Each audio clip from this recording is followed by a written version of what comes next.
Et je veux vous parler de l'Église ce matin. Je veux vous parler c'est une nouvelle série que je débute sur... que Jésus a dit, je bâtirai mon Église. Et je voudrais avoir quelques dimanches avec vous. Pasteur Serge aussi, la semaine prochaine, va entrer dans cette série-là. On va parler ensemble de ce que Jésus a voulu bâtir comme Église. Et vous savez, la semaine passée, si on regarde la photo de Billy Graham, un homme de Dieu incroyable qui... près de 100 ans, à l'âge de 99 ans, est décédé la semaine passée. Puis, c'est un évangéliste international le plus influent dans le monde. C'est rare qu'un homme de Dieu comme ça est reconnu et accepté dans tous les milieux chrétiens, tout confondus dans le monde entier. Si on regarde la prochaine photo, où ce que dans son jeune âge a commencé à prêcher l'Évangile, il remplissait des stades et il prêchait dans toutes les grandes villes du monde, il prêchait la repentance et la foi en Jésus-Christ. Et il rencontrait les présidents américains, c'est lui souvent qui faisait l'investiture, c'était lui qui les conseillait personnellement. Il a aidé des gens, un des présidents à sortir de l'alcool, il a aidé à différents présidents à prendre de grandes décisions, à se confier en Dieu dans les moments intenses de stress, dans les guerres qu'il y a eu au 20e siècle, etc. Donc, vraiment, un homme de Dieu. J'ai un DVD de lui chez nous, où on le voit prêcher, et vraiment, c'est un peu caricatural, mais c'est un homme d'autorité, puis appelait les gens à la repentance. Vous êtes des pécheurs, mais Dieu vous aime, recevez le pardon de Jésus-Christ, il a acquis le pardon pour vous, et vraiment, il prêchait à des foules, et le message était continuellement le même, Jésus-Christ crucifié, ressuscité. Il prêchait la croix continuellement. Et Pasteur Marc Lecomte, cette semaine, écrivait ceci, comme vous le savez, la semaine dernière, un des prédicateurs les plus connus et renommés de l'histoire de l'Église, Billy Graham, est décédé à 99 ans. Il a réussi à avoir un impact mondial pendant plusieurs décennies, avec un message relativement simple que je résume en quelques lignes. Nous sommes tous pécheurs, tous morts et tous perdus, sans exception. Dieu nous aime tous, sans exception. Dans son amour, Dieu a donné son Fils Jésus pour le pardon de quiconque le désire, le demande et le reçoit sans exception. Ainsi que pour la réconciliation, la justification, l'adoption, la régénération et finalement la vie abondante sur terre et la vie éternelle au ciel avec lui. Tous les hommes en tous les lieux sont invités à s'emparer de ce salut et à bénéficier de la puissance et des privilèges associés à une nouvelle naissance, et ce, par la voie de la repentance et la foi en Christ, uniquement et sans exception. Tous les enfants de Dieu sont invités à vivre leur foi ouvertement, confesser Jésus publiquement et augmenter leur foi comme membres utiles et actifs d'une Église locale, comme faisant partie de la grande communauté globale des croyants, sans exception. Et justement, si vous allez sur YouTube écouter des prédications que vous retrouvez de Billy Graham dans les années 50, 60, 70, 80, 90, il a prêché très longtemps. Et puis, souvent, tout le temps, en fait, il prêchait l'Évangile et à la fin, il encourageait tout le monde qui avait répondu à l'appel, tout le monde qui avait accepté Christ comme leur Seigneur et Sauveur, à dire « Joignez-vous, prenez une Bible, lisez votre Bible, joignez-vous à un groupe d'études bibliques, joignez-vous le dimanche matin à une église locale. » Parce qu'il savait que lui, son rôle s'arrêtait là, ce soir-là, mais que la parole de Dieu, le Saint-Esprit et l'église locale allaient faire des disciples de ces gens-là qui venaient d'être sauvés. Et les gens étaient sauvés, se donnaient à Christ par milliers et par milliers. C'est un des hommes on croit qu'il a emmené des millions de personnes au Seigneur par le message de l'Évangile avec une intégrité tout au long de ces années-là. Mais il reconnaissait l'importance de l'Église locale parce que c'est là que tout se passe. C'est là qu'il y a une formation, c'est là qu'il y a de l'édification, c'est là qu'on exerce l'amour fraternel, c'est là qu'on exerce le pardon, c'est là qu'on vit. La vie chrétienne, on est équipé, on est édifié, on est challengé, on est enseigné, instruit. Et après ça, lorsqu'on sort de ce lieu, lorsqu'on sort de notre assemblée, on est des témoins partout où nous allons. Nous avons été ressourcés, édifiés, enseignés. Et semaine après semaine, c'est comme ça que ça se passe. Et donc, dans la parole de Dieu et dans l'Église locale avec la puissance du Saint-Esprit. L'Église est importante. Matthieu chapitre 16, verset 18, Jésus dit « à Pierre, après que celui-ci, il venait de déclarer, Jésus posait la question à ses disciples, « Qui dites-vous que je suis? » Et Pierre, avec une révélation du Père, dit, « Jésus, tu es le Christ, le Fils du Dieu vivant. » Et là, il dit, « Moi, je te dis que tu es Pierre, et que sur cette pierre, sur cette déclaration que tu viens de faire, que je suis le Christ, le Messie, le Sauveur, le Fils du Dieu vivant, je bâtirai mon Église. Et que les portes du séjour des morts ne prévaudront point contre elle. » En disant « mon Église », Christ insistait sur le fait que lui seul en est l'architecte, le bâtisseur, le propriétaire et le Seigneur de l'Église.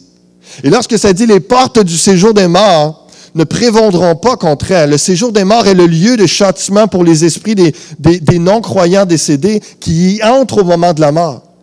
Ainsi, cette expression est un hébraïsme qui désigne la mort. Et Jésus est en train de dire que même la mort, l'âme suprême de Satan, l'arme suprême de Satan, n'a pas le pouvoir d'arrêter l'Église. Réalisez-vous l'autorité, la puissance de l'Église que nous avons en tant qu'Église parce que Jésus en est le chef. Parce que Jésus a vaincu la mort en ressuscitant d'entre les morts. Et il est en train de nous dire encore à nous, en 2018 à l'Église Fusion, qu'on n'a pas rien à craindre. On n'a même pas à craindre la mort, même pas à craindre les démons, Satan, l'enfer, quoi que ce soit. On place notre confiance en Jésus-Christ et il va nous bâtir. Il va nous garder, nous protéger. Il va faire son œuvre parce qu'il a vaincu la mort. Et un commentateur continue en disant, l'image de ces portes du séjour des morts ne prévaudront pas contre elles. Il dit, l'image évoque une forteresse ou une prison où sont enfermés les morts et dont les verrous résistent aux efforts des sauveteurs. Elle signifie que l'Église prend l'offensive et que son chef va piller les possessions de Satan. Il est le conquérant, il est le tout-puissant, il est capable de toutes choses et c'est notre Seigneur, c'est notre chef, c'est lui qui règne sur son Église. Et avant de revenir à cette expression, cette déclaration de Jésus, « Je bâtirai mon Église », juste voir une définition simple de l'Église ensemble. Wayne Grudem, un théologien, va dire « L'Église est la communauté de tous les croyants à travers les âges. » L'Église est la communauté de tous les croyants, l'Église avec un grand E, la communauté de tous les croyants, les vrais croyants à travers les âges. Le mot grec pour Église, ecclésia, signifie ceux qui sont appelés hors de. Une assemblée qui est appelée hors de. Et les vrais croyants se mettent ensemble pour sortir d'une vie sans Dieu afin de vivre totalement pour lui. C'est ça l'idée de l'Église, où il y a une communauté de vrais croyants qui se mettent ensemble pour sortir d'une société ou d'une façon, d'un système de pensée de ce monde qui est contraire à Dieu, qui est sans Dieu, qui est laïque, qui est antichrist et anti-Dieu. Et l'Église reconnaît ça et dit non, nous on veut marcher pour Jésus-Christ. Et l'Église, c'est le plan divin. C'est pas une idée humaine. Combien de gens essaient de faire croire que l'Église, c'est juste une organisation humaine et puis comme si c'était une invention des hommes, mais c'est Dieu qui veut l'Église. Et Jésus a dit lui-même, « Je bâtirai mon Église ». Et il y a des expressions qu'on peut utiliser qui s'appellent, il y a l'Église visible et l'Église invisible. Et je vais vous expliquer simplement les termes quelques minutes ce matin. L'Église visible et invisible, si on considère l'Église dans sa réalité spirituelle, en tant que communion de tous les croyants authentiques, elle est invisible parce que nous ne formons qu'un corps, qu'un groupe, une partie de toute l'Église mondiale. Et à travers les âges, il y en a qui sont déjà partis rejoindre le Seigneur. On ne les voit pas, mais ils font partie de l'Église du Seigneur. Ils font partie de l'Église invisible. Et il y a plein de gens, nous, on peut regarder les gens et reconnaître un arbre à ses fruits, mais on n'est pas Dieu. Le Seigneur connaît ceux qui lui appartiennent. Il y a des gens qu'on ne sait pas. Ils sont déjà dans son Église, peu importe, partout dans ce monde. On ne peut pas nécessairement toujours le reconnaître, mais nous, on essaie de voir. La Bible nous dit qu'on peut reconnaître un arbre à son fruit.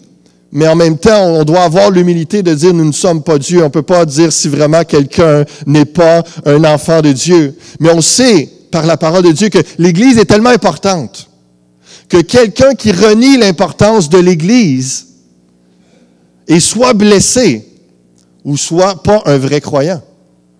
Et c'est tellement sérieux, tellement profond. L'importance de l'Église, c'est le plan de Dieu. C'est le plan de Dieu. Donc, l'Église invisible est telle que Dieu la voit. Elle transcende les époques et les pays et inclut ceux qui sont déjà partis rejoindre le Seigneur.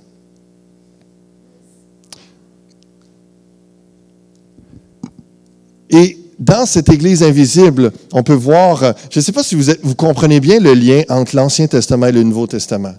Puis j'aimerais vous expliquer ce matin que l'Assemblée, le peuple de Dieu, l'Église de Dieu, son plan original a parti même déjà dans l'Ancien Testament. Dans Deutéronome chapitre 4, au verset 10, la Bible nous dit, « L'Éternel me dit », c'est Moïse qui parle, « Assemble auprès de moi le peuple. » Et le mot « assemble », c'est le mot « kaal » en hébreu, qui a été traduit par la Septante. La Septante, c'est la traduction grecque de tout l'Ancien Testament. Et c'est le mot « ecclésia » qui est utilisé même lorsqu'ils traduisent dans l'Ancien Testament pour parler de l'assemblée, du peuple de Dieu. Et la première Église rassemblée, la première Église assemblée avec Moïse dans le désert était là pour être enseignée. Elle se rassemblait ensemble, être enseignée dans la parole de Dieu. Je veux leur faire entendre mes paroles afin qu'ils apprennent à me craindre tout le temps qu'ils vivront sur la terre et afin qu'ils les enseignent à leurs enfants. C'est ça qu'on fait encore aujourd'hui, au 21e siècle. On se rassemble ensemble. On est le peuple de Dieu. Dieu dit convoquer. Le mot assemble, kaal, c'est appeler une assemblée pour une guerre, un jugement ou pour un but religieux. C'était pour ça que lorsque Dieu disait convoque kaal, convoque l'assemblée, c'était pour différents buts. Et là, nous, dans le but religieux, si on peut appeler ça dans le terme technique, où est-ce qu'on est là pour Dieu? On se rassemble pour le nom de Jésus-Christ. On est enseigné sur ce que Dieu veut, qu'est-ce qu'il dit dans sa parole, qu'est-ce qu'il s'attend de son peuple. Et on enseigne ça à nos enfants et on pratique la parole de Dieu. C'est ça l'Église. Et ça a commencé dans le désert avec Moïse. Les auteurs du Nouveau Testament avaient déjà accès à la Septante lorsqu'ils ont écrit le Nouveau Testament en grec également. Donc, eux, lorsqu'ils lisaient l'Ancien Testament en grec, dans la Septante, ils lisaient Ecclésia pour l'assemblée avec Moïse, le peuple de Dieu. Et après Jésus-Christ, les chrétiens qui ont formé l'Église s'appelaient Ecclésia également. Il y avait une continuité. Mais au lieu d'être dans une ancienne alliance, un ancien testament, ils étaient dans la nouvelle alliance. Tout était dans la révélation en Jésus-Christ. On voit dans Acte 7, verset 37, c'est ce mot, Étienne est en train de prêcher l'Évangile. Il est le Billy Graham de l'époque, il est en train de prêcher, il y a des gens qui sont là. C'est ce Moïse qui dit aux fils d'Israël, « Dieu vous suscitera d'entre vos frères un prophète comme moi. » C'est lui qui, lors de l'assemblée, lors de l'Ecclésia au désert, lors de l'Église au désert, en Hébreux chapitre 2, 12, reprenant le psaume 22, en parlant de Jésus, « Je te célébrerai au milieu de l'Ecclésia, au milieu de l'Église, au milieu de l'assemblée. » Il y a une continuité. Et je vais juste faire une illustration. Imaginez que nous sommes tous juifs. On s'appelle l'Église du Messie. OK? Pour l'instant, embarquez dans le jeu, une petite illustration, pour essayer de vous faire saisir comme il faut tout le monde, qu'on soit sur la même longueur d'onde, de saisir la continuité dans la réalisation de l'Église du Seigneur Jésus-Christ, dans le plan divin entre l'Ancien et le Nouveau Testament. Pendant 20 ans, on est des Juifs et puis on est l'Église du Messie. Et puis, on adore un Dieu seul et unique, le Créateur de tout. Et la marque de notre Église, vu qu'on est Juif, c'est la circoncision et l'obéissance à la loi juive.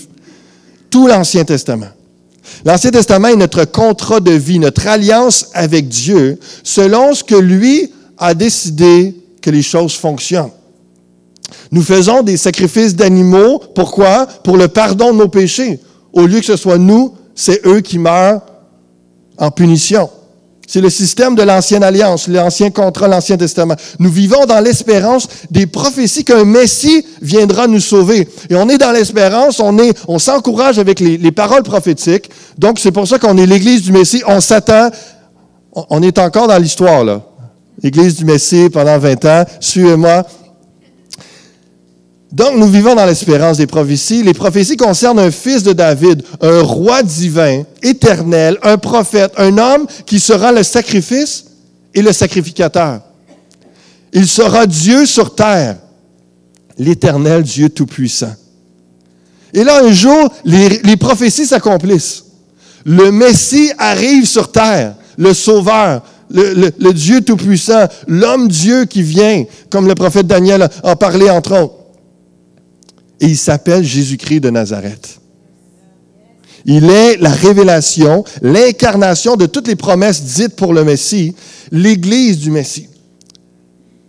Et là, l'alliance, le testament, l'alliance, le contrat entre le peuple de Dieu, l'assemblée, la kahal, l'ecclésia, l'Église et Dieu change. Il y a une nouvelle alliance, un nouveau testament. Lorsque vous partez à partir de l'Évangile de Matthieu, Nouveau Testament jusqu'à Apocalypse, parce qu'il y a une nouvelle alliance, il y a un nouveau contrat entre Dieu et les hommes. Et tout passe par Jésus-Christ. Tout est en lui, pour lui et de lui. Nous sommes maintenant l'Église du Seigneur Jésus-Christ et non plus simplement du Messie. On s'appelle chrétiens, ceux qui suivent le Christ, Jésus de Nazareth. Nous sommes le même peuple, la même assemblée, la même Église, mais le contexte, l'alliance entre nous et Dieu a changé. Tout passe maintenant par Jésus-Christ et non par la loi, non par la circoncision et les sacrifices. Tout passe par Jésus. Et ces bonnes nouvelles, comme ça avait été prophétisé pendant des siècles, s'ouvrent à toutes les nations, comme annoncé, pas juste aux Juifs. Et là, tous les non-juifs peuvent aussi embarquer, entrer dans l'Église, entrer dans le royaume de Dieu, entrer dans le peuple de Dieu. Et là, dans tout ce transfert-là, cette transition-là et l'accomplissement des prophéties, ben, tu as des gens qui y croient parmi les Juifs. Parmi nous, il y en a plein qui y croient, qui acceptent la transition comme étant l'accomplissement de la parole de Dieu, mais d'autres refusent d'y croire et s'entêtent à vivre l'Église du Messie comme avant. Ça, c'est les Juifs actuellement aujourd'hui. Il y a des Juifs qu'on appelle messianiques, qui sont des Juifs chrétiens, qui ont reconnu Jésus-Christ comme leur Sauveur et Seigneur. Mais il y a encore des gens qui vivent simplement selon l'Ancien Testament et sont des gens juifs un peu partout dans ce monde. Mais certains des non-juifs croient en Jésus-Christ, eux aussi, se détournent de leur fausse croyance et adoration et deviennent chrétiens. Ils font partie prenante de l'Église du Seigneur. C'est ça le lien et la transition de l'Ancien Testament au Nouveau Testament, du peuple d'Israël à l'Église du Seigneur Jésus-Christ. Et c'est pour ça que l'apôtre Paul va dire dans Éphésiens chapitre 2, verset 13, « Mais maintenant en Jésus-Christ, vous qui étiez jadis éloignés, vous avez été rapprochés par le sang de Christ. » Il est en train de parler à des Grecs, à des gens d'Éphèse.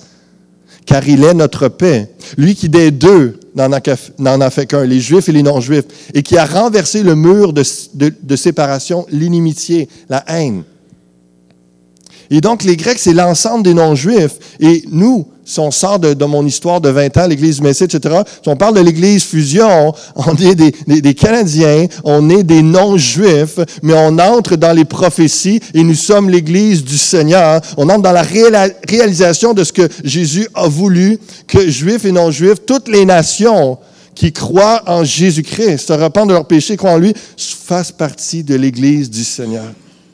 Dans « Je bâtirai mon Église », on est dans cette implication-là. Et c'est dit au verset 18. « Car par lui, les uns et les autres, nous avons accès auprès du Père, dans un même esprit.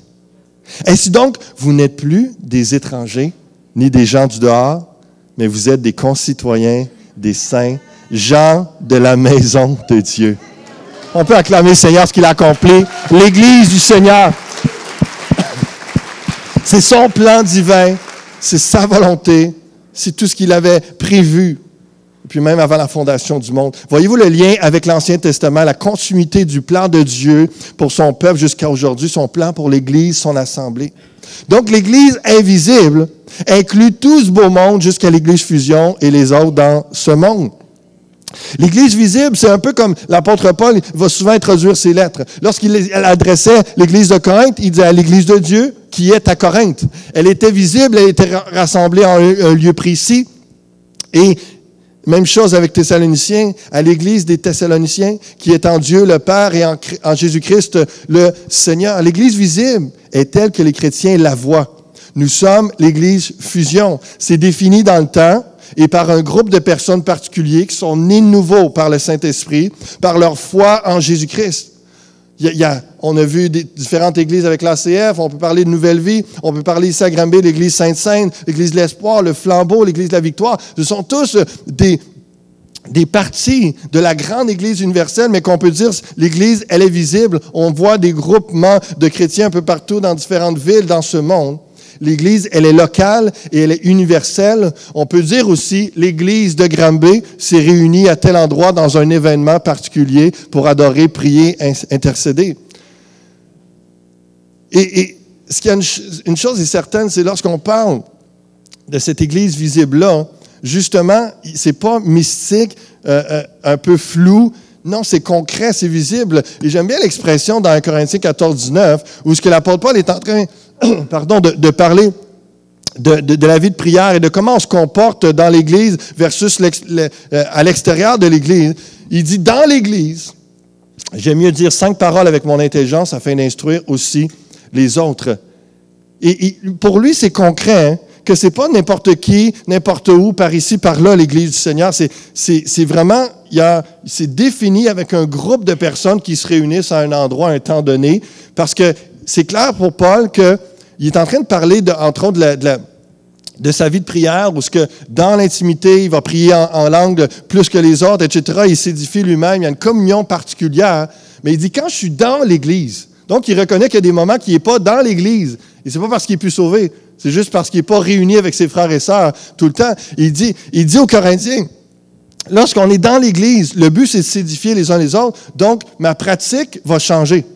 Parce que je m'adapte au fait que je suis dans l'Église. Et juste l'expression « dans l'Église » montre qu'il y a une définition. Il n'est pas en train de dire nécessairement « dans tel bâtiment ». Il est en train de dire « dans tel groupe de chrétiens réunis ensemble au nom de Jésus-Christ ». Le Saint-Esprit agit, il y a toutes sortes de dons spirituels, ça se manifeste. Et là, dans l'Église, il y a une façon de se comporter où lorsqu'on est tout seul avec Dieu, dans notre prière, notre communion, c'est différent. C'est différent. Et il est en train d'expliquer que c'est concret, l'Église, elle est visible. Et comme je dis, il ne parle pas nécessairement de bâtiment, il ne parle pas de quelque chose de flou, non organisé ou mystique. Il parle de l'Assemblée des chrétiens de Corinthe. Que ce soit c'est probablement dans un bâtiment, mais ils auraient pu être à l'extérieur, tous réunis au grand air, et ils seraient l'Ecclésia. Ils invoqueraient le nom du Seigneur parce qu'ils seraient rassemblés en lui, pour lui. Et cette réalité, c'est ici un peu la simplicité, la définition de l'Église, l'Église invisible, l'Église visible. Et tout ça pour dire que ça aide un peu mieux à comprendre ici dans l'introduction de cette série sur l'Église du Seigneur, où Jésus a dit « Je bâtirai mon Église. Je bâtirai. » Le « je », comme j'ai mentionné, ça veut dire lui-même bâti. Il est la tête, le chef, la source, le fondement de l'Église. Et ça, c'est tellement important de se rappeler ça parce que ça veut dire que tout ce qui n'est pas orienté, soumis, dirigé vers Christ est désorienté. Tout ce qui n'est pas orienté vers Jésus-Christ est désorienté. Dans nos vies comme dans l'Église, parce que c'est lui qui bâtit l'Église. C'est lui le chef. Et si ce n'est pas soumis à lui, inspiré par lui, dirigé vers lui, ce n'est pas en accord avec sa déclaration « Je bâtirai mon Église ». Et le mot « bâtir »,« bâtirer », oikodomos, bâtir une maison, ériger un immeuble, construire. Il va dire les différentes nuances de ce mot-là. Ça parle de bâtir depuis les fondations. Ça parle de remettre en état, de rebâtir, de réparer. Et les métaphores qu'on peut voir, les images de cette expression-là, de bâtir, parce que c'est clair que Jésus ne parlait pas de bâtir une église en pierre. Il ne parlait pas physiquement. Il a dit, je vais bâtir l'église. Mais il parlait des gens, de ses enfants, de son peuple, de fonder, d'établir l'Église, encourager la croissance dans la sagesse chrétienne, l'affection, la grâce, la vertu, la sainteté, la bénédiction, croître dans la sagesse et la piété. Et jusqu'à aujourd'hui, en 2018, jusqu'à l'Église Fusion, Jésus bâtit son Église. Et elle grandit constamment. J'ai un ami qui est à Charlevoix que depuis quelques mois, il envoie sur Facebook les photos il est en train de se faire bâtir et sa maison est presque finie d'être bâtie. Puis on a vu toutes les étapes de la croissance, de la construction de son église, de sa maison. Et lorsque il allait, sa maison est en train d'être bâtie. Donc à chaque fois qu'il y allait, il voyait que, il y avait pas de mur avant, là, il y a un mur. Au début même, il n'y avait même pas de fondation, il y en a une. Et il voyait que ça changeait continuellement, c'est toujours en train de grandir, c'est toujours en train de se construire. Et il ne pouvait pas arriver en disant, comment ça que c'est pas comme avant?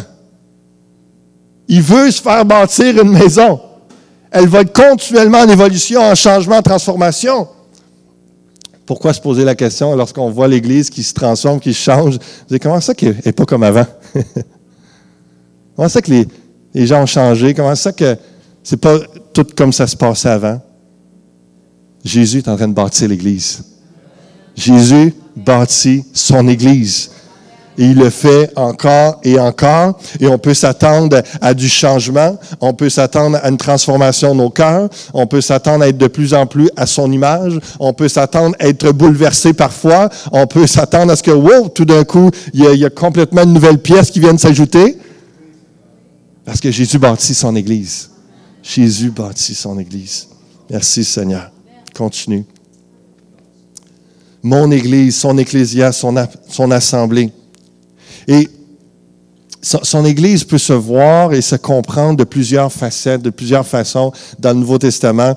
Et c'est ce qu'on peut appeler les métaphores de l'Église. L'apôtre Paul, principalement, et Jésus lui-même, fait des comparaisons avec le peuple de Dieu et l'Église, et il va donner des images qu'on appelle les métaphores. Une métaphore, ça veut dire un emploi d'un terme concret pour exprimer une notion abstraite.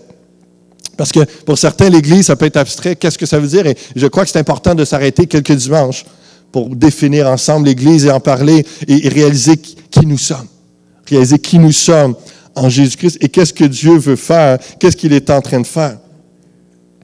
Et donc, je vais vous en nommer quelques-unes, puis je vais m'arrêter juste sur 2 ce matin. Mais plein de métaphores dans le Nouveau Testament qu'on retrouve sur l'Église. L'Église, c'est le corps de Christ. C'est l'épouse du Christ. L'Église, c'est les sarments d'une vigne. C'est un olivier. Et vous avez toutes les références et sur le site, le PDF va être là, vous pourrez aller vérifier chaque référence. Les métaphores de l'Église aussi, c'est un champ cultivé. L'Église, c'est un édifice dans le sens spirituel d'un organisme qui est en train de se construire, se bâtir. Vous irez voir le contexte. L'Église, une métaphore de l'Église, c'est une moisson. C'est un nouveau temple et un nouveau groupe de prêtres. Et ça, dans un prochain dimanche, je vais revenir à cette dimension-là, où ensemble, l'Église, nous sommes un nouveau temple. Qu'est-ce que ça veut dire? Et nous sommes un nouveau groupe de sacrificateurs, de prêtres, comme l'apôtre Pierre a dit. Qu'est-ce que ça veut dire pour nous? Qu'est-ce que ça implique pour chacun d'entre vous? Vraiment intéressant, on va s'arrêter à ça dans quelques semaines. L'Église, c'est la maison de Dieu, la colonne et l'appui de la vérité.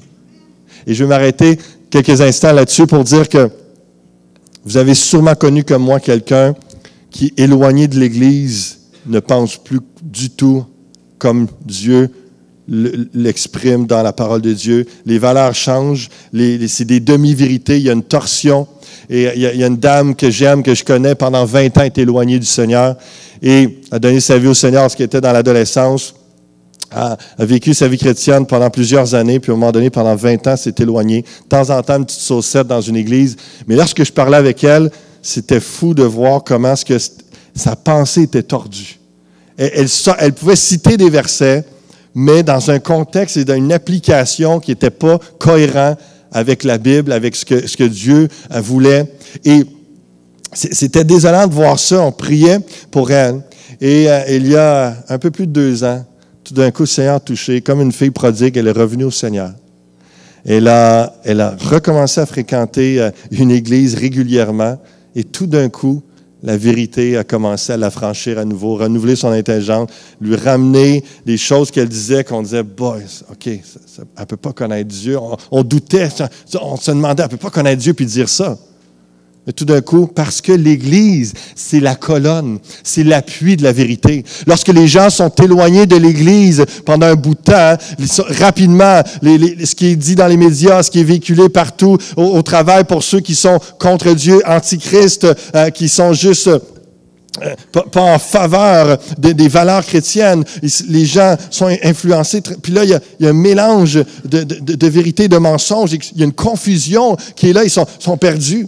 Mais lorsqu'ils reviennent à l'Église régulièrement pour entendre la parole, lorsqu'ils remettent leur nez dans la Bible, dans la parole de Dieu, et que le Saint-Esprit les éclaire, qu'ils se font enseigner, il y a un renouvellement, ils reviennent dans la vérité. Le nuage de confusion disparaît, puis on réentend un discours saint, un discours qui est en accord avec la Bible, avec Dieu, et ils retrouvent leur identité et leur part dans l'Église.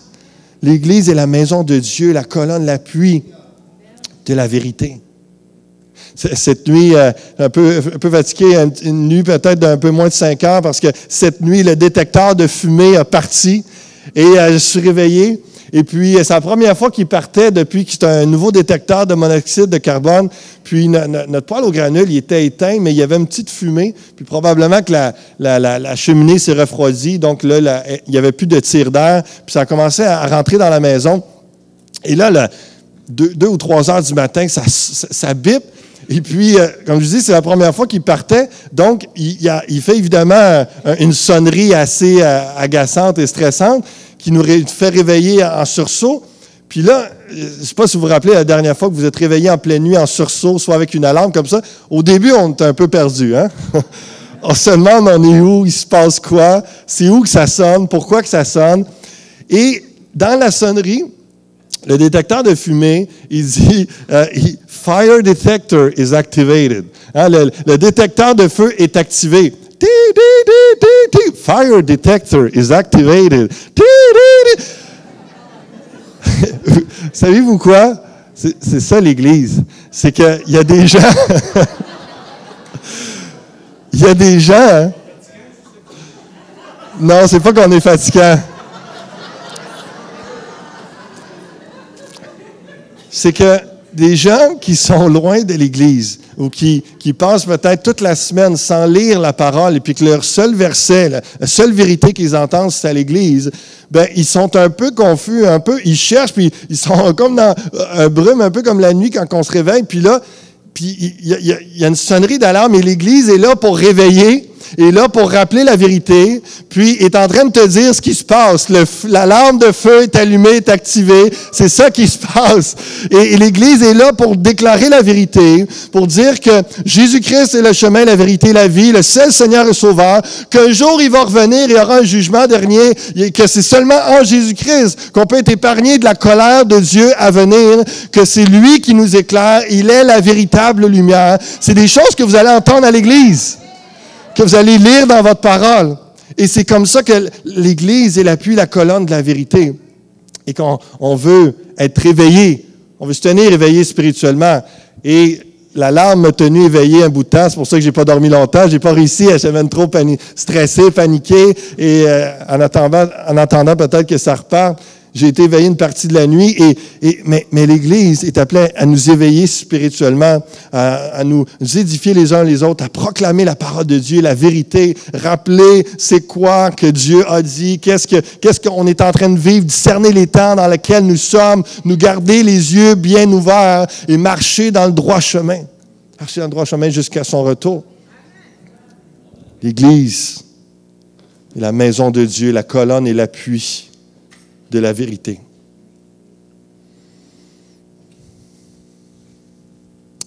Et Grudem apporte quelques applications sur l'ensemble. Je vais vous les lire, juste être attentif. Chacune des métaphores utilisées pour l'Église peut nous aider à apprécier davantage la richesse du privilège que Dieu nous a accordé en nous incorporant davantage, en nous incorporant dans l'Église. Le fait que l'Église soit comme une famille devrait augmenter notre amour les uns pour les autres et notre communion les uns avec les autres. L'idée que l'Église soit comme l'épouse du Christ devrait nous encourager à rechercher davantage la pureté et la sainteté, à aimer davantage le Christ et à lui être davantage soumis. Il reprend les images et les métaphores de l'Église puis il fait une application rapidement. L'image présentant l'Église comme les sarments attachés au cep devrait nous pousser à nous reposer davantage sur lui. L'idée d'une récolte agricole devrait nous encourager à continuer à grandir dans notre vie chrétienne et à obtenir pour nous-mêmes et pour les autres les nutriments spirituels nécessaires à la croissance. L'image présentant l'Église comme le nouveau temple de Dieu devrait nous aider à prendre davantage conscience de la présence de Dieu au milieu de nous quand nous nous réunissons. Le fait que l'Église soit un groupe de prêtres devrait nous aider à mieux comprendre le plaisir que Dieu prend au sacrifice de louange et aux bonnes œuvres que nous lui offrons. La métaphore présentant l'Église comme le corps de Christ devrait augmenter notre interdépendance et notre appréciation de la diversité des dons au sein du corps. Et beaucoup d'autres applications pour l'Église pourraient se faire. Et je vais terminer avec cette pensée ce matin, et je vais inviter le groupe de louanges. On va reprendre le dernier chant sur l'amour de Dieu. L'Église est une famille de Dieu. L'Église est la famille de Dieu. Je vais apporter peut-être deux, trois autres passages rapidement. Et on peut chanter parce qu'on a besoin de cet amour-là. Et Dieu nous remplit de son amour pour que nos coupes débordent et qu'on puisse s'aimer véritablement les uns les autres. Parce qu'on est une famille. Et quelques passages qu'on ne lit pas ou qu'on n'enseigne pas souvent, je trouvais ça intéressant de les prendre ensemble ce matin. 1 Timothée chapitre 5, par exemple, dit au verset 1, « Ne réprimande pas rudement le vieillard, mais exhorte-le comme un père. » La pensée de la famille dans l'Église.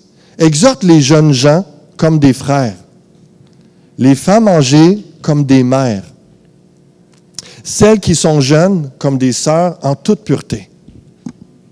L'Église, la famille de Dieu. Dans 2 Corinthiens 6, 18, ça nous dit « Je serai pour vous un père, et vous serez pour moi des fils et des filles, dit le Seigneur Tout-Puissant. » Est-ce que vous réalisez pleinement, profondément, que les gens assis à côté de vous, sont en avant, en arrière, ce sont vos frères et sœurs. C'est votre famille. Et pour les plus jeunes, ceux qui sont plus vieux, vous pouvez les considérer spirituellement comme des pères et des mères.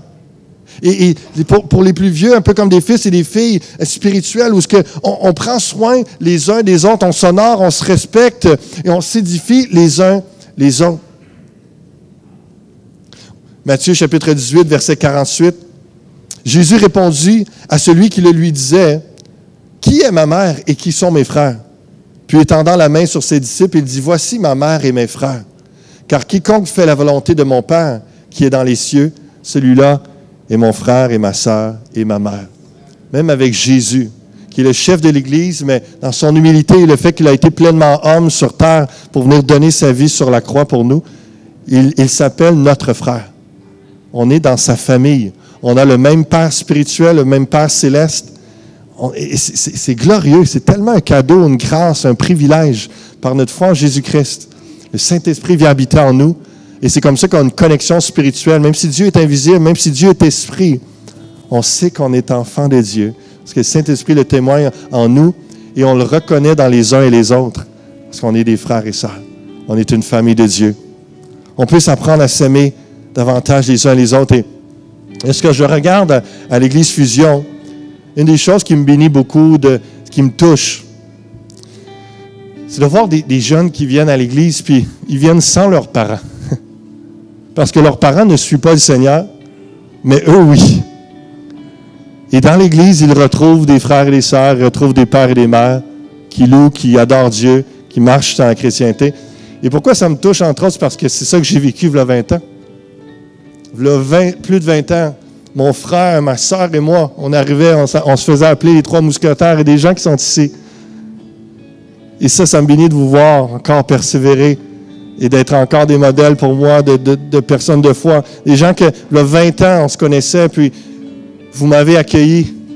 Vous avez accueilli mon frère, ma sœur, pendant que c'était difficile, pendant 5 ans dans ma famille. Et que nous, sans les parents, on allait à l'Église. Et moi, je retrouvais des pères, des mères, je retrouvais des frères et sœurs, une famille unie dans l'Église. Pour moi, l'Église, ça a toujours été quelque chose de beau. Quelque chose parce que c'était le reflet de ce que Dieu voulait, son intention divine, que l'Église, c'est une famille de Dieu. On prend soin les uns des autres. Et dans des moments de difficulté, on est là, on s'appelle, on s'écrit, on prend une attention, on prie les uns pour les autres. On se donne des nouvelles. Et lorsque, à chaque fois, j'arrivais à l'église, j'avais 13, 14, 15 ans. Puis, il y avait des dames, l'âge à ma mère, qui venaient me voir, puis comment ça va? Je faisais ça avec mon frère, je faisais ça avec ma soeur. Puis, on prie pour vous. N'hésitez pas, s'il y a quelque chose, on est là, appelez-nous. N'importe quoi. Puis je dis, wow, c'est quelque chose de miraculeux. C'est quelque chose de surnaturel. C'est l'amour de Dieu qui fait ça. Et c'est le plan divin qui s'accomplit, l'Église, la famille de Dieu. Les gens ne retrouvent pas ça à l'extérieur. Et c'est pour ça que c'est tellement important qu'on puisse se présenter devant Dieu, de dire, Seigneur, remplis-moi de cet amour pour que j'aime davantage mon frère et ma sœur et que je sois peut-être dans une saison de leur vie. Vous ne savez pas comment Dieu peut vous utiliser par une parole, un geste, votre présence, votre fidélité à l'Église. Il y a des gens qui passent par des temps difficiles. Ça peut être des jeunes ou des moins jeunes, mais juste parce que vous êtes là, puis l'attention, le geste, l'investissement que vous allez faire, pour eux, vous allez être leur frère, leur sœur, peut-être leur mère, leur père, pendant un temps, avec un conseil, un encouragement, une exhortation. Puis ça va changer leur vie. Ça va faire en sorte qu'ils ne tomberont pas dans l'alcool comme moi j'ai évité. J'ai évité nombreuses femmes, j'ai évité l'alcool, la drogue, j'ai évité la débauche, la criminalité. Parce que j'ai rentré dans l'Église jeune, j'ai été accueilli par une famille, puis Jésus a bâti son Église. Puis il m'a bâti moi. Et puis, qu'on peut se lever ensemble et dire merci Seigneur pour l'Église, merci pour la famille de Dieu. Je te prie Seigneur Dieu que je sois le frère ou la sœur, le père ou la mère de quelqu'un en ce lieu pour l'édifier, l'encourager. Je suis membre de ta famille, je suis ton fils Seigneur. Je suis le frère et la sœur de la personne à côté de moi. Et peut-être spirituellement, j'aurai un rôle de mère et père avec quelqu'un dans la saison de sa vie. Seigneur, utilise-nous. Seigneur, fais grandir ton amour. Bâtis ton Église, Seigneur Jésus. Nous sommes juste un petit groupe représentant l'Église Fusion, une partie de tes enfants, de ta famille, dans tout ce monde, Seigneur. Alléluia. Seigneur, on veut jouer notre rôle. On veut être le membre de Christ. On veut être le membre de ton corps, de ta famille. Il prend soin les uns des autres. Bénis cette Église, Seigneur. Touche, restaure, guéris des âmes. Sauve. Ajoute, Seigneur, à l'Église ceux qui sont sauvés. Fais-les entrer davantage de ta famille. Seigneur, on veut plus de frères et sœurs. On veut plus de frères et sœurs dans l'Église pour ta gloire. Alléluia. Une attitude de prière, de louange, de commencer à entonner ce chant et demander à Dieu de nous remplir de son amour.